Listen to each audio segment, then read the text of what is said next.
الحمد لله نحمده ونستعينه ونستغفره ونعوذ بالله من شرور أنفسنا ومن سيئات أعمالنا من يهده الله فلا مضل له ومن يضلل فلا هادي له وأشهد أن لا إله إلا الله وحده لا شريك له وأشهد أن محمدا عبده ورسوله أما بعد فإن خير الحديث كتاب الله وخير الهدي هدي محمد صلى الله عليه وسلم وشر الأمور محدثاتها وكل محدثة بدعة وكل بدعة ضلالة وكل ضلالة في النار فأعوذ بالله السميع العليم من الشيطان الرجيم بسم الله الرحمن الرحيم والعصر إن الإنسان لفي خسر إلا الذين آمنوا وعملوا الصالحات وتواصوا بالحق وتواصوا بالصبر۔ محترم سامعین کرام، بزرگان دین، نوجوانان ملت اسلامیہ اور خواتین اسلام، مسلسل 3 جمعوں سے آپ حضرات کے سامنے سورۃ العصر کی روشنی میں اللہ رب العالمین نے جن لوگوں کو اس میں سنائی گئی وعید یعنی گھاٹے اور خسارے سے بری اور علیحدہ قرار دیا ہے، ان 4 صفات کے حاملین سے متعلق گفتگو کی جا رہی تھی، جس میں اللہ رب العالمین نے قسم کھا کے فرمایا کہ پوری کی پوری انسانیت، ان کا تعلق کسی بھی مذہب و مسلک سے ہو، کسی بھی مکتب فکر کو ماننے والے ہوں، کسی بھی وجہت نظر پر چلنے والے ہوں، کسی بھی انداز سے زندگی گزارنے والے ہوں، سارے کے سارے لوگ گھاٹے اور خسارے میں ہیں، نقصان میں ہیں۔ اللہ رب العالمین ان کو تباہ و برباد کر دے گا سوائے 4 افراد کے، 4 قسم کی صفات کے حاملین، جن کو اللہ رب العالمین نے بذات خود اپنے کلام مجید، قرآن مجید جیسے معجزے اور عظیم کتاب کے اندر اس گھاٹے سے بری قرار دیا ہے، جن میں پہلے وہ لوگ ہیں جو اللہ رب العالمین پر ایمان لائے،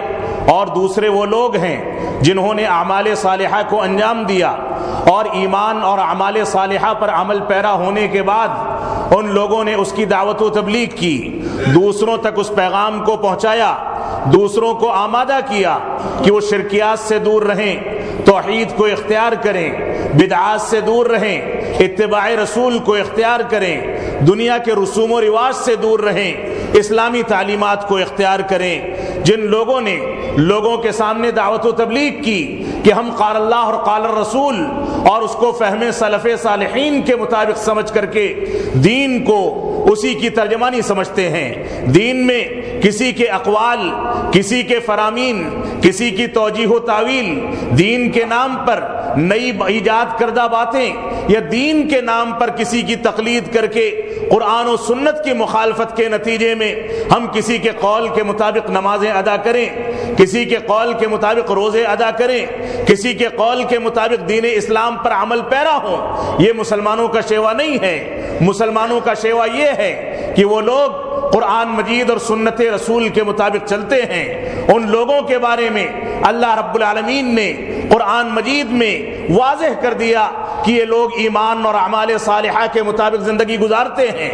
رسول اکرم صلی اللہ علیہ وسلم کی سیرت کو اختیار کرتے ہیں، اور اس کے برعکس جن لوگوں نے قرآن و سنت کو ترک کر دیا، جن لوگوں نے قرآن و سنت کے اقوال کو نظر انداز کر کے دوسروں کے اقوال کے مطابق زندگی گزاری، ان کے بارے میں اللہ رب العالمین نے قرآن مجید میں واضح طریقے سے ارشاد فرما دیا کہ اتخذوا احبارهم ورهبانهم اربابا من دون اللہ، کہ ان لوگوں نے اپنے علماء کو، اپنے رہبانوں کو، اپنے قائدین کو، اپنے علماء اور فقہا کو، ان لوگوں نے اللہ رب العالمین کے علاوہ رب بنا لیا ہے، کیونکہ ان کی باتوں پر چلتے ہیں۔ اللہ رب العالمین حکم دیتا ہے کہ اللہ کے رسول کی پیروی کی جائے، یہ دوسروں کی پیروی کرتے ہیں۔ اللہ رب العالمین حکم دیتا ہے کہ اللہ کے رسول کی مخالفت نہ کی جائے، یہ اللہ کے رسول کی مخالفت کر کے دوسروں کے اقوال پر چلتے ہیں۔ اللہ رب العالمین ڈراتا ہے کہ اگر رسول اکرم صلی اللہ علیہ وسلم کے فرامین کی مخالفت کی گئی تو ایسی صورت میں ان لوگوں کو ذلیل و خوار تار کر دیا جائے گا، نیست و نابود کر دیا جائے گا، دنیا میں سر اٹھا کر کے چلنے کی سکت نہیں ہوگی، یہ لوگ ذلیل ہو جائیں گے، خوار ہو جائیں گے۔ اللہ رب العالمین نے رسول کی مخالفت کے نتیجے میں ان کو فتنوں و فساد اور عذاب الہی کا گرفتار بتایا ہے، لیکن اس کے باوجود یہ نبی آخر الزماں کے فرامین کو نظر انداز کرتے ہیں، اپنے علماء کو اللہ رب العالمین کے علاوہ رب بنا لیتے ہیں۔ آپ شاہ اسماعیل کو اٹھا کر کے دیکھیں، دوسرے علماء احناف کو اٹھا کر کے دیکھیں، ان لوگوں نے خود اس آیت کریمہ کی تفسیر میں، اس کی تفسیر اور تعبیر میں، اس کی شرح میں اس بات کی وضاحت کی ہے کہ اگر جان بوجھ کر کے کسی نے فرمان رسول کو نظر انداز کیا اور کسی کے قول پر چلا، کسی کی تقلید کی، تو اس آیت کریمہ کے ضمن میں اس کو اللہ رب العالمین کے علاوہ دوسروں کی عبادت کرنے والا قرار دیا جائے گا۔ اس کی شرح اور تفسیر خود علماء احناف نے اسی ضمن میں کی ہے۔ اس وجہ سے ہماری ذمہ داری ہے کہ ہم اللہ کے رسول صلی اللہ علیہ وسلم کی پیروی کریں، ایمانیات کے باب کی تکمیل کریں، ایمان کو مکمل کریں، ایمان کو ٹھوک کر کے پرکھ کر کے اللہ رب العالمین نے جس انداز سے ایمان پر چلنے کا حکم دیا، رسول اکرم صلی اللہ علیہ وسلم نے جس انداز سے ایمان پر چلنے کا حکم دیا، اسی انداز سے ہم ایمان پر عمل پیرا ہوں اور ایمان کے تقاضوں کو مکمل کریں۔ تو اس سلسلے میں آپ کے سامنے 3 خطبات جمعہ میں اللہ رب العالمین پر ایمان کا مفہوم ذکر کیا گیا تھا، اور یہ بھی بتایا گیا تھا کہ ایمان کا مفہوم تو یہ ہے، لیکن اس کے برعکس مسلمانوں کے یہاں اللہ رب العالمین کے ساتھ اس کی ربوبیت میں، اس کی الوہیت میں اور اس کے اسماء و صفات میں دوسروں کو شریک کر کے اور اس کا شرعی جواز پیش کر کے مسلمان اپنے ایمان کو تباہ و برباد کرتا ہے۔ صورتحال یہاں تک پہنچ گئی کہ غیر اللہ کی عبادت میں یہاں تک کہا جاتا ہے کہ ہم اللہ کو بھی شریک نہیں کرتے، غیر اللہ کی عبادت کرتے ہیں۔ اور اس سلسلے میں آپ کے سامنے اجمیر کا ایک قول جو علامہ امرتسری رحمۃ اللہ علیہ کے ساتھ وہاں کے ایک سجادہ نشین کے درمیان پیش آیا، اور اس نے صراحت سے کہا کہ ہم یہاں شرک نہیں کرتے، بلکہ صرف معین الدین اجمیری کی پوجا کی جاتی ہے، صرف ان کی عبادت کی جاتی ہے، یہاں اللہ کو بھی شریک نہیں ٹھہرایا جاتا۔ یہاں تک صورتحال مسلمانوں میں بد اعتقادی کی، کفریہ عقائد کی، شرکیہ عقائد کی پائی جائے، اور اس کے باوجود مسلمان توقع کر کے بیٹھے کہ اللہ رب العالمین کی مدد نازل ہوگی، اللہ رب العالمین ان کا پرسان حال ہوگا۔ یہ خام خیالی ہے۔ مسلمان جب تک مسلمان نہیں بن جاتا، مسلمان جب تک ایمانیات پر کے تقاضوں پر عمل نہیں کر لیتا، جب تک مسلمانوں کے یہاں خیر نہیں آ سکتی، تو اللہ رب العالمین پر ایمان کے تقاضے اور اس کی کوتاہیاں اشارے کی شکل میں آپ کے سامنے بیان کی گئی تھیں۔ آپ کو بتایا گیا تھا کہ ایمان باللہ کا مفہوم کیا ہے، فرشتوں پر ایمان کا مفہوم کیا ہے، رسولوں پر ایمان کا مفہوم کیا ہے۔ یہ ساری کی ساری چیزیں وضاحت کے ساتھ آپ کے سامنے آئیں، کتابوں پر ایمان کا مفہوم کیا ہے۔ لیکن حقیقت یہ ہے کہ اللہ رب العالمین پر ایمان کے باب میں ہم لوگ کوتاہ ہیں، فرشتوں پر ایمان کے باب میں ہم لوگ کوتاہ ہیں۔ کوئی فرشتوں کے بارے میں یہ اعتقاد رکھتا ہے کہ ان لوگوں سے غلطیاں ہو گئیں، وحی کا نزول رسول اکرم صلی اللہ علیہ وسلم کے بجائے اللہ رب العالمین نے وحی کا نزول ان کو حکم تو دیا،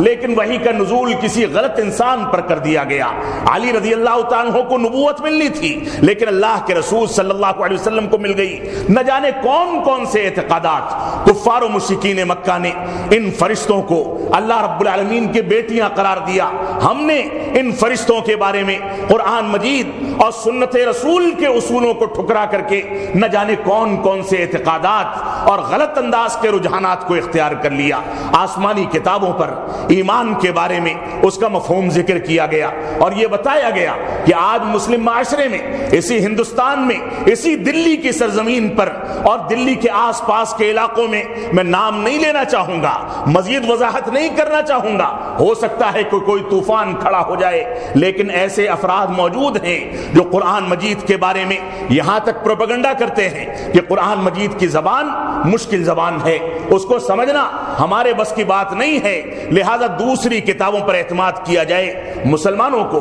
ان اعتقادات سے، اس انداز کے پروپیگنڈوں سے، ان کی کتاب جو وحی الہی کی وہ تنہا کتاب تھی جس کو اللہ رب العالمین نے فصیح و بلیغ زبان میں نازل کرنے کے باوجود اتنا آسان بنایا ہے کہ اللہ رب العالمین قرآن مجید میں خود بار بار ذکر کرتا ہے کہ ہم نے نصیحت حاصل کرنے کے لیے اس قرآن مجید کو، اس کی آیتوں کو، اس کی صورتوں کو، اس کے احکام و مسائل کو آسان بنا دیا ہے۔ فَهَلْ مِن مُدَّكِرٍ، یہ کیا کوئی عبرت حاصل کرنے والا، اس سے نصیحت پکڑنے والا ہے؟ قرآن مجید کے تراجم پڑھے جائیں، قرآن مجید کے بارے میں ہمارے ہی درمیان ایسے پروپیگنڈے موجود ہیں، اور ان پروپیگنڈے کرنے والوں کے پیچھے ہمارا نوجوان دیوانہ نظر آتا ہے سوشل میڈیا کے نتیجے میں، اور ان لوگوں کا یہاں تک اعتقاد ہے کہ قرآن مجید کا متن اپنے اصلی شکل و صورت میں موجود نہیں ہے بلکہ بدل چکا ہے، اس کے متن کے اندر تبدیلی کی جا چکی ہے،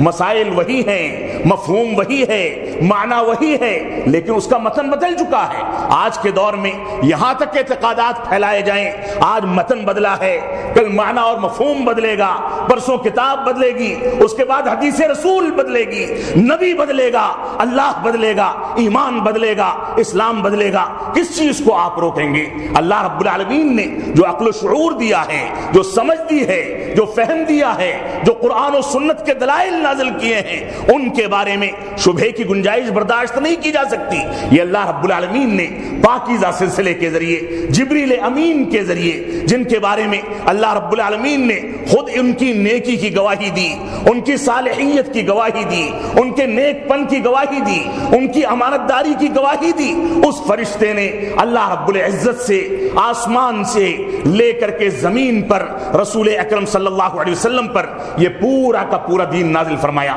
اس میں شبہے کی گنجائش اگر ہے تو ایسی صورت میں گزارش کی جائے گی، اپیل کی جائے گی کہ اللہ کے واسطے ان سیدھے سادھے مسلمانوں کو جو قرآن و سنت پر اعتماد کر کے اس کو اپنے لیے حرز جاں بناتے ہیں، اس کے مطابق چلتے ہیں، ان کو ان کی مسجدوں کے ساتھ چھوڑ دیا جائے، ان کے گھروں میں چھوڑ دیا جائے، ان کو اس اعتقاد پر باقی رہنے دیا جائے، اور جو لوگ شبہات پیدا کرتے ہیں وہ نکل جائیں ان معاشروں سے، جا کے عیسائیت کی زندگی گزاریں، یہودیت کی زندگی گزاریں، عقلانیت کی زندگی گزاریں۔ جن لوگوں نے دنیا میں آنے کے بعد اپنے انبیاء کو قتل کیا، اپنی کتابوں میں تحریف کی، اپنی کتابوں کی تعویل کی، کتابوں کے بارے میں غلط اعتقادات پھیلائے، آج کی دنیا میں مسلمان بھی اسی ڈھرے پر چل کر کے یہ ثابت کرنا چاہتا ہے کہ مسلمان کسی سے پیچھے نہیں ہے۔ ایسی صورتحال میں معاف فرمائیں گے، مسلمانوں کی حالت زار مزید خراب تو ہو سکتی ہے لیکن اس میں سدھار پیدا نہیں ہو سکتا۔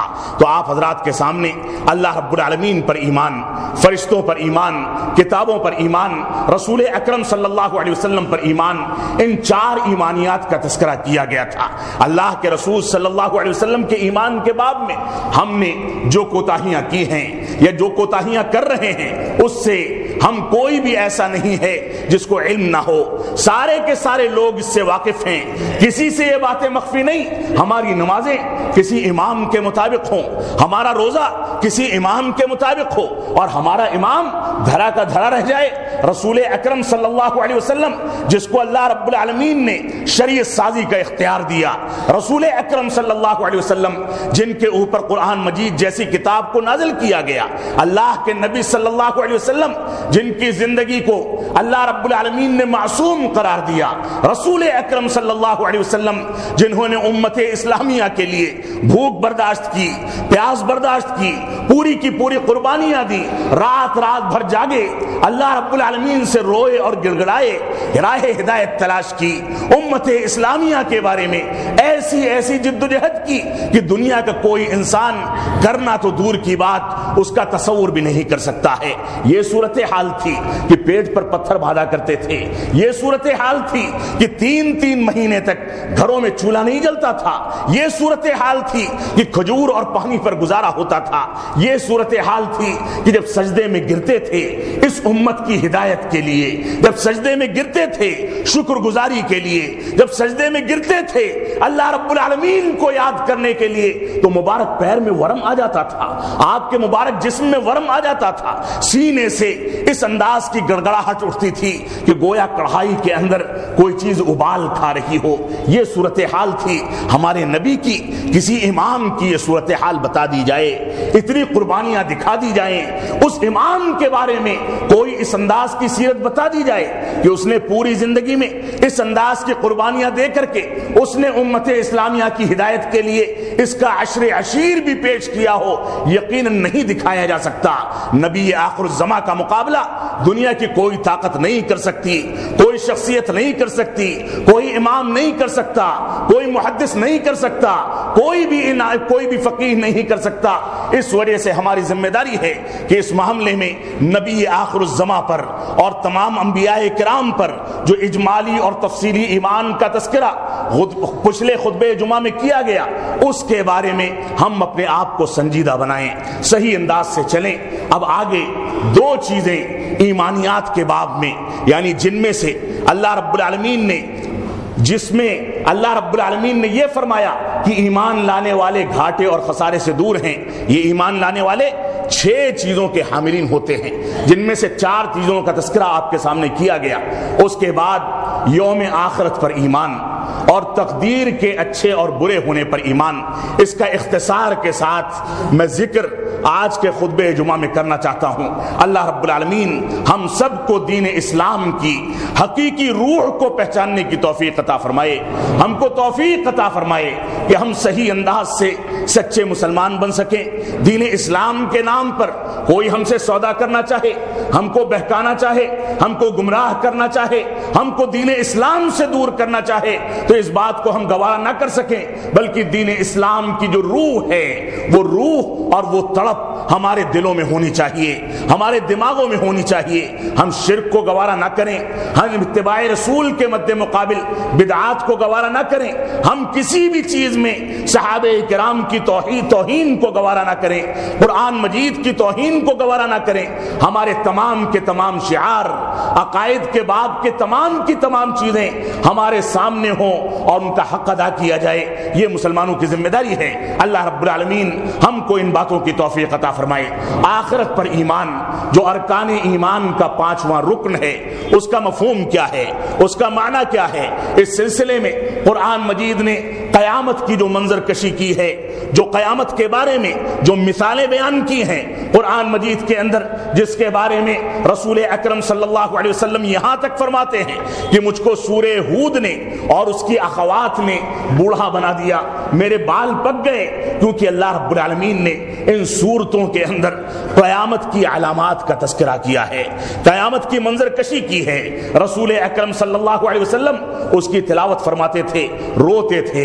گڑ گڑاتے تھے، اللہ رب العالمین سے مانگتے تھے کہ اللہ رب العالمین آخرت میں ثابت قدمی عطا فرما، آخرت میں جنت کا اونچا مقام عطا فرما۔ رسول اکرم صلی اللہ علیہ وسلم نے اگلے پچھلے سارے گناہ معاف ہونے کے باوجود کبھی یہ تصور پیش نہیں کیا کہ میں جنتی ہوں۔ اللہ کے نبی صلی اللہ علیہ وسلم کا تو یہ عالم تھا، آپ نے فرمایا صحابہ کرام سے کہ تم میں سے کوئی بھی اپنے عمل کے نتیجے میں جنت میں داخل نہیں ہو سکتا۔ صحابہ کرام نے پوچھا ولا انت یا رسول اللہ، اے اللہ کے نبی صلی اللہ علیہ وسلم کیا آپ بھی داخل نہیں ہو سکتے؟ تو آپ نے فرمایا ولا انا، میں بھی نہیں داخل ہو سکتا، الا یہ کہ میرے اعمال کے سامنے اللہ رب العالمین کی رحمت مجھ کو ڈھانپ لے، اللہ رب العالمین کی نوازش مجھ کو ڈھانپ لے، اللہ رب العالمین اپنی رحمت کے نتیجے میں مجھ کو جنت میں داخل کر دے۔ میرا عمل اس قابل نہیں ہے کہ میں اللہ رب العالمین کی شکر گزاری ادا کر سکوں، میرا عمل اس قابل نہیں ہے کہ میں جنت کا مستحق قرار پا سکوں۔ اس وجہ سے اللہ رب العالمین کی رحمت بنیادی چیز ہے، اللہ رب العالمین کو راضی کر کے چلنا یہ بنیادی چیز ہے۔ اور اللہ رب العالمین نے واضح کر دیا کہ توحید اور اتباع رسول میں اگر کسی نے کوتاہی کی تو اللہ رب العالمین اس کو معاف نہیں کر سکتا ہے۔ تو آخرت پر ایمان کے بے شمار چیزیں قرآن مجید کے اندر ذکر کی گئی ہیں، اسی ضمن میں یہ کہا گیا یوم یفر المرء من اخیہ، کہ انسان اپنے بھائی سے بھاگے گا، جس بھائی کے لیے وہ جان دے دیتا ہے، جس بھائی کے لیے وہ کماتا ہے، جس بھائی کے بچوں کی تربیت کے لیے وہ اپنی جان آفرین کے حوالے کر دیتا ہے، اس بھائی سے انسان قیامت کے دن بھاگے گا، انسان اپنے ماں باپ سے بھاگے گا، اپنے بیوی بچوں سے بھاگے گا۔ اللہ رب العالمین نے تعبیر پیش فرمایا کہ دودھ پلاتی عورت جب جب قیامت قائم ہوگی تو اپنے بچے کو دودھ پلانا بھول جائے گی، حمل جس کو ہوگا اس کا حمل ساقط ہو جائے گا، یہ پہاڑ روئی کے گالوں کی طرح سے اڑتے پھریں گے۔ اللہ رب العالمین نے قرآن مجید میں جگہ جگہ پر اس بات کی تعبیر فرمائی ہے، ایک چھوٹا سا جب بچہ بالکل اس کی فکر میں پریشان حال ہوگا، یہ صورتحال ہوگی، قیامت کی منظر کشی اللہ رب العالمین نے قرآن مجید کے اندر ذکر فرمائی۔ تو آخرت پر ایمان کا معنی اور مفہوم یہ ہے کہ انسان یہ یقین رکھے، یہ اعتقاد رکھے کہ یہ دنیا ایک دن فنا ہونے والی ہے، یہ دنیا نیست و نابود ہونے والی ہے، اللہ رب العالمین اس کو فنا کر دے گا، اس کو دوام حاصل نہیں ہے کہ ہمیشہ انسان اس دنیا کی رنگینیوں میں، اس کی چمک دمک میں زندگی گزارے۔ اس کے چھوٹے چھوٹے آثار، چھوٹی چھوٹی مثالیں اللہ رب العالمین زلزلوں کی شکل میں، طوفان کی شکل میں، سیلاب کی شکل میں، سونامی کی شکل میں اور عذاب کی مختلف شکلوں میں اللہ رب العالمین دنیا کے اندر نازل کرتا رہتا ہے۔ اور سب سے بڑی بات یہ ہے کہ انسان رات کو سوتا ہے، پتہ نہیں کتنے لاکھ لوگ ہیں جو رات میں سوئے اور صبح بیدار نہیں ہو پاتے، ان کی حرکت قلب اسی رات کی نیند میں بند کر دی جاتی ہے۔ اللہ رب العالمین چاہے تو اس دنیا کو نیست و نابود جب چاہے کر سکتا ہے، اس کی مثالیں بیان کی جاتی ہیں۔ انسان یہ سوچتا ہے کہ بوڑھا ہوگا تو نمازیں ادا کر لے گا، دین اسلام پر چل لے گا، کبھی وہ بچپنے میں مر جاتا ہے، کبھی جوانی میں موت آ کر کے دبوچ لیتی ہے، کبھی بڑھاپے کی عمر میں، کبھی ادھیڑ عمر میں۔ کوئی انسان ضمانت نہیں دے سکتا کہ اس کی زندگی کتنے دن کی ہے،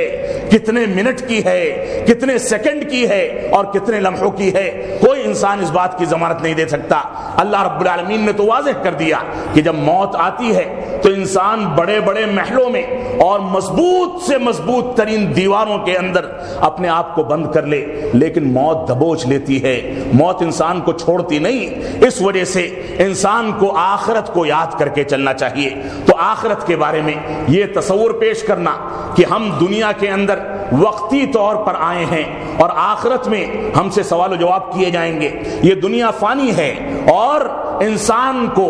اسی دنیا کے اندر اللہ رب العالمین قیامت کے قیام کے بعد عرفات کے میدان میں جمع کرے گا، اور جو بھی چیزیں قرآن مجید یا سنت رسول کے اندر وارد ہیں ان چیزوں پر ایمان رکھنا یہ ہماری ذمہ داری ہے۔ اس بات پر ایمان کہ ہم مرنے کے بعد دوبارہ اٹھائے جائیں گے، اس بات پر ایمان کہ دنیاوی زندگی کے بارے میں ہم سے آخرت میں سوال کیا جائے گا، اس بات پر ایمان کہ عذاب قبر یہ برحق ہے، قبر میں سوالات کیے جائیں گے، یہ ساری کی ساری چیزیں برحق ہیں۔ جبکہ آج کے دور میں ایسا طبقہ مسلمانوں میں پایا جاتا ہے جن کا تعلق اہل سنت والجماعت یا عام فہم الفاظ میں کہیں کہ سنیوں سے ہے،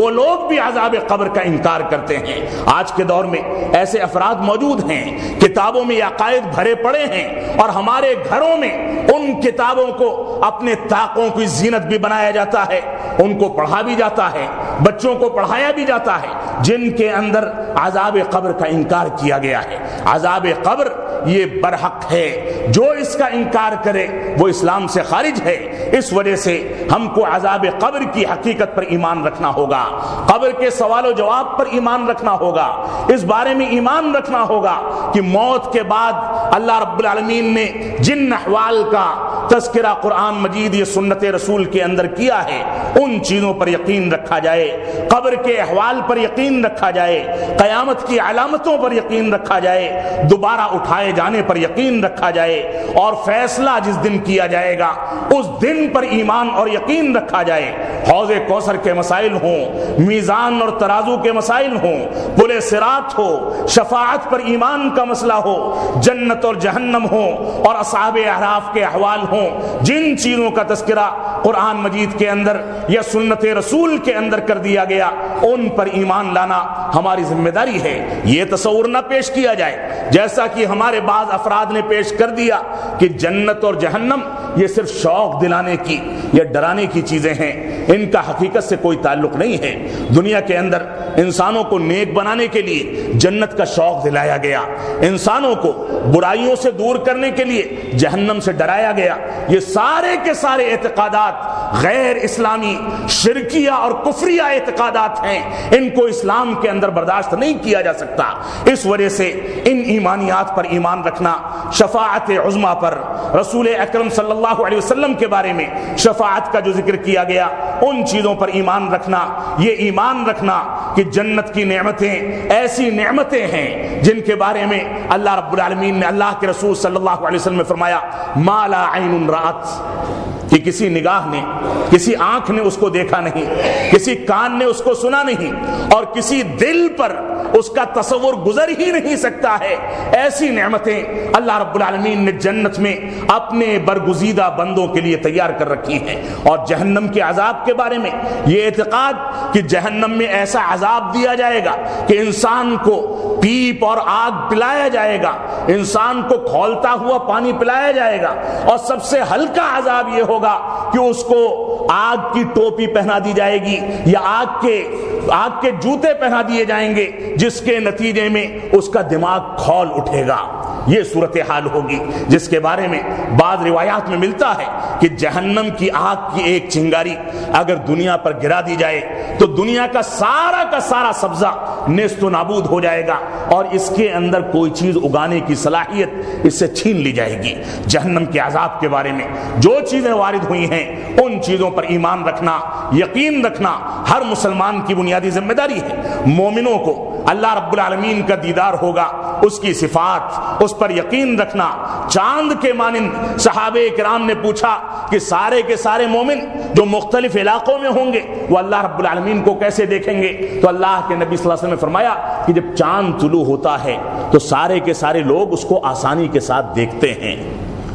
کسی کو کوئی دقت نہیں ہوتی، کوئی پریشانی نہیں ہوتی۔ اسی وجہ سے، اسی طرح سے رب کائنات کا دیدار اس کے برگزیدہ بندوں کو اللہ رب العالمین قیامت کے دن کرائے گا۔ ہم اللہ رب العالمین سے بھیک مانگتے ہیں کہ اے رب کائنات ہم کو سچا مسلمان بنا کر کے اس دنیا سے اس طرح سے اٹھا کہ قیامت میں تیرا دیدار ہمارے لیے ممکن ہو سکے، تجھ کو دیکھنا ہمارے لیے ممکن ہو سکے، ہم سچے بندے بن سکیں، سچے مسلمان بن سکیں، تاکہ آخرت میں یہ عظیم نعمت جو جنت کے دیدار سے زیادہ عظیم ہے، جنت کی نعمتوں سے زیادہ عظیم ہے، اس نعمت سے ہم بھی ہمکنار ہو سکیں۔ اللہ رب العالمین ہم کو اس بات کی توفیق عطا فرمائے۔ اسی طرح سے اللہ کے نبی صلی اللہ علیہ وسلم نے جنت اور جہنم کے بارے میں یا آخرت کے بارے میں جو بھی چیزیں قرآن مجید کے اندر اللہ رب العالمین نے یا رسول اکرم صلی اللہ علیہ وسلم نے اپنی احادیث مبارکہ اور احادیث صحیحہ کے اندر ذکر کر دی،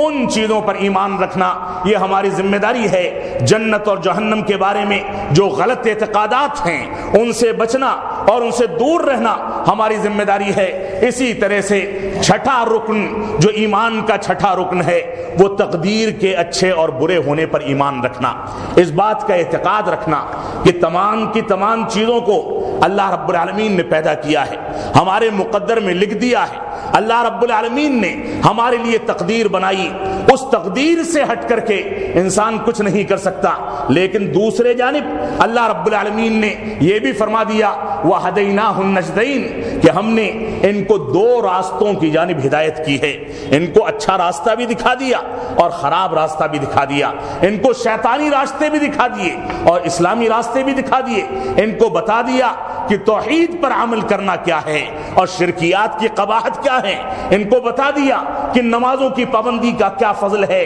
اور کیا فضیلتیں ہیں، اور ان کو یہ بھی بتا دیا کہ نمازوں کو چھوڑنے کا کیا انجام ہے۔ تقدیر پر ایمان رکھنے کا معنی اور مفہوم یہ ہے کہ انسان دنیا کے اندر نیکی کے کاموں کو تلاش کرنے کی جدوجہد کرے، اس کے لیے دعائیں کرے، اس کے لیے جستجو کرے، اللہ رب العالمین سے قربت اختیار کرے، اور یہ اعتقاد رکھے کہ اللہ رب العالمین کی مشیت کے بغیر کوئی چیز بدل نہیں سکتی ہے، کوئی چیز حاصل نہیں ہو سکتی۔ اللہ رب العالمین نے ہمارے مقدر میں جو کچھ لکھ دیا اس میں سے شرعی تقدیر کے باب میں جو چیزیں ہیں ان چیزوں میں دعاؤں کے نتیجے میں تبدیلی ہو سکتی ہے، جیسا کہ صحیح مسلم کی روایت ہے کہ انسان کی دعا کے ذریعے اس کی تقدیر بدلتی ہے۔ تو تقدیر کے بارے میں یہ غلط اعتقاد جیسا کہ جبریہ نے پیش کیا کہ انسان مجبور محض ہے، انسان کچھ بھی انجام دینے کا اختیار نہیں رکھتا۔ اللہ رب العالمین نے جو کچھ اس کو بتا دیا، جو کچھ اس کی تقدیر میں لکھ دیا، اسی کے مطابق وہ چلے گا۔ اگر یہ لکھ دیا گیا کہ وہ شراب پیتا ہے یا شراب پیے گا، زنا کرے گا، تو لا محالہ وہ شراب پیے گا اور زنا کرے گا۔ اس انداز کے اعتقادات نے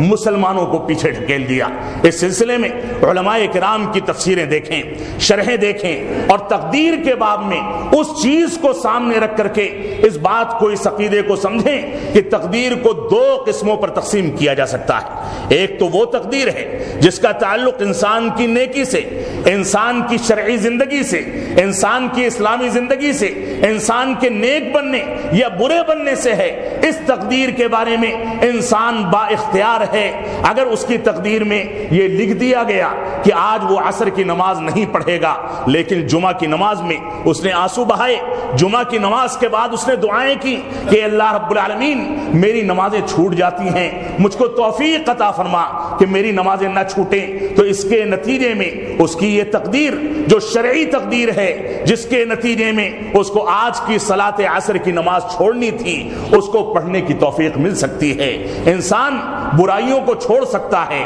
نیکیوں کو اختیار کر سکتا ہے، لیکن کونی تقدیر، کونی نظام، انسان کب مرے گا، کب پیدا ہوگا، کب بارش برسے گی، کب طوفان چلے گا، کب آندھی چلے گی، اور کب دھوپ نکلے گی، اور کب رات شروع ہوگی، یہ سارے کے سارے نظام جو تقدیر کے کونی نظام سے متعلق ہیں، ان میں انسان بے اختیار ہے۔ وہ کتنی بھی کوشش کر لے،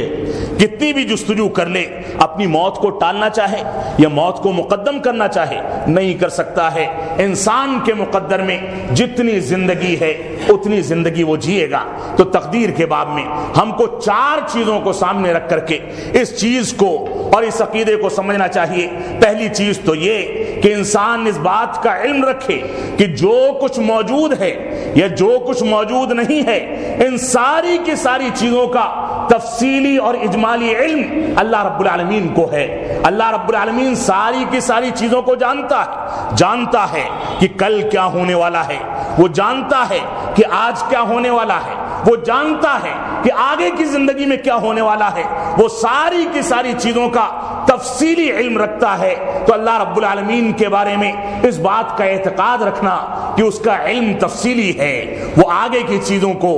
گزری ہوئی چیزوں کو، حال میں ہونے والی چیزوں کو، ساری کی ساری چیزوں کو جانتا ہے، جیسا کہ اللہ رب العالمین نے سورہ طلاق کی آیت نمبر 12 میں اس کا تذکرہ فرمایا۔ اسی طرح سے تقدیر کے باب میں دوسری بنیادی چیز یہ ہے کہ ہم یہ اعتقاد رکھیں کہ اللہ رب العالمین نے ہماری تقدیر کو لکھ دیا ہے، جس کو عربی زبان میں کتابہ کہا جاتا ہے، کتابت کہا جاتا ہے۔ اس پر یقین کہ قیامت تک ہونے والے تمام کے تمام اعمال، تمام کے تمام حادثات اور جو بھی چیزیں وجود میں آئیں گی، اللہ رب العالمین نے یہ ساری کی ساری چیزیں لکھوا دی ہیں۔ اب ان کا تعلق شرعی تقدیر سے ہو تو انسان دعائیں کر کے، جستجو کر کے، اللہ رب العالمین کو راضی کر کے، اللہ رب العالمین سے رو کر کے، گڑ گڑا کر کے ان چیزوں کو تبدیل کرا سکتا ہے، جیسا کہ اللہ رب العالمین نے سورہ یاسین میں اس کتابت کا تذکرہ فرمایا۔ سورہ یاسین کی آیت نمبر 12 کے اندر اس کو دیکھا جا سکتا ہے۔ تیسری چیز جو تقدیر کے باب میں، جس کے بارے میں تصور رکھنا، جس پر اعتقاد رکھنا ہمارے لیے ضروری ہے، وہ ارادہ اور مشیت ہے۔ یعنی اللہ رب العالمین کے ارادے اور اللہ رب العالمین کی مشیت کے بغیر دنیا کا کوئی کام انجام کو نہیں پہنچ سکتا ہے۔ جنگلوں میں پتے ٹوٹیں، درختوں پر چڑیا چہچہائیں، ان کو کھانا پینا ملنا ہو، زمین کی سطحوں کے اندر سانپ بچھو اور کوئی بھی مخلوق اگر زندگی گزارتی ہے، سمندروں کی تہوں میں مچھلیاں اور دوسرے جانور جو زندگی گزارتے ہیں، یہ سارے کے سارے لوگ اللہ رب العالمین کی مشیت کے بغیر کوئی کام انجام نہیں دے سکتے۔ یہ بھی تقدیر کا ایک تقاضا ہے کہ ہم اللہ رب العالمین کے ارادے اور مشیت پر اس بات کا یقین رکھیں کہ اللہ رب العالمین جو کچھ چاہتا ہے وہی ہوتا ہے، اس کے علاوہ کوئی چیز نہیں ہو سکتی ہے۔ لیکن اس کو بھی تقدیر کی شرعی تقدیر اور کونی تقدیر کے ضمن میں سمجھا جا سکتا ہے۔ اسی طرح سے چوتھی چیز کہ اللہ رب العالمین کی تخلیق پر اعتماد رکھا جائے، یقین رکھا جائے، یعنی اس بات پر یقین رکھا جائے کہ ہر چیز کا خالق و مالک صرف اور صرف اللہ رب العالمین ہے، اس کے علاوہ کسی چیز کو کوئی پیدا نہیں کر سکتا ہے۔ جیسا کہ اللہ رب العالمین نے سورہ صافات میں، سورہ زمر میں اور دوسری بے شمار آیتوں میں اس کا تذکرہ کیا ہے۔ اللہ رب العالمین اپنے افعال میں، اپنے اعمال میں عدل و انصاف کرنے والا ہے، رحمت کرنے والا ہے۔ کسی کے ساتھ نا انصافی کرنا، کسی پر ظلم کرنا، اللہ رب العالمین نے اس کو اپنے اوپر حرام کر رکھا ہے۔ انسان اپنے اعمال کے نتیجے میں اپنے اوپر ظلم کرتا ہے، اپنے ساتھ نا انصافی کرتا ہے، اپنی زندگی کو تباہ و برباد کرتا ہے، اور اس کے بعد ساری کی ساری چیزیں اللہ کے حوالے کر کے اپنے دامن کو چھڑا لیتا ہے۔ یہ انصاف کی بات نہیں ہے۔ انسان اپنی تقدیر کو، اپنی زندگی کو، اپنے معاملات کو سدھارنے یا بگاڑنے کا بذات خود ذمہ دار ہے۔ اس وجہ سے انسان کو ان چیزوں کے بارے میں غور و فکر کرنا چاہیے۔ اور تقدیر سے متعلق آپ دیکھ لیں، آج کے دور میں کوئی ہاتھ کی لکیریں دیکھتا ہے اور تقدیر بتاتا ہے، کوئی ستارے دیکھتا ہے اور تقدیر بتاتا ہے، کوئی چاند اور سورج کو سامنے رکھ کر کے تقدیر بتاتا ہے، کوئی پرندوں کو اڑا کر کے انسان کی تقدیر کی تعین کرتا ہے، کوئی ہوا میں کوئی ڈنڈی یا کوئی لکڑی یا کسی انداز کے ہوا کے رخ کو دیکھ کر کے کسی چیز کو اڑا کر کے مسلمانوں کے یہاں بھی اور غیر مسلموں کے یہاں بھی تقدیر بتانے کا جو رواج ہے، یہ سراسر ناجائز اور حرام ہے۔ ان چیزوں سے رسول اکرم صلی اللہ علیہ وسلم نے منع فرمایا، اور فرمایا جو اس انداز کے افراد کے پاس اگر ایک مرتبہ چلا گیا تو 40 دنوں تک ان کی عبادات قبول نہیں کی جاتی ہیں۔ آج کے دور میں نہ جانے کون کون سے اعتقادات ہیں، غیب کی خبریں دینا اور اسی طرح سے تعویذ گنڈے کو اپنی بیماری کی شفا یابی کا ذریعہ سمجھنا، مصیبتوں کو دور کرنے کا ذریعہ سمجھنا، اولاد کی تعین یا اولاد کے حصول کا ذریعہ سمجھنا، یہ ساری کی ساری چیزیں ان بد اعتقادیوں میں سے ہیں جو تقدیر کے سلسلے میں مسلمانوں کے یہاں پائی جاتی ہیں۔ اللہ رب العالمین ہم کو ایمانیات کے تمام ارکان پر، 6 ارکان پر کما حقہ عمل پیرا ہونے کی توفیق عطا فرمائے۔ ہم کو توفیق عطا فرمائے کہ ہم تمام کی تمام چیزوں میں جس انداز سے قرآن و سنت نے ہم کو حکم دیا، ہماری رہنمائی کی، اسی انداز سے ایمانیات کی تکمیل کریں، اور اس کے برخلاف جو بھی اعتقادات ہیں، جو بھی چیزیں ہیں، ان چیزوں سے اللہ رب العالمین ہم کو بچنے اور دور رہنے کی توفیق عطا فرمائے۔ اپنی نئی نسلوں کو ان سے دور رکھنے کی توفیق عطا فرمائے۔ ہم جب تک جئیں تب تک اسلام پر جئیں، جب ہمارا خاتمہ ہو تو ایمان پر ہو۔ بارک اللہ لنا ولکم فی القرآن المجید ونفعنی وإیاکم بالآیات والذکر الحمید، انہ تعالی جواد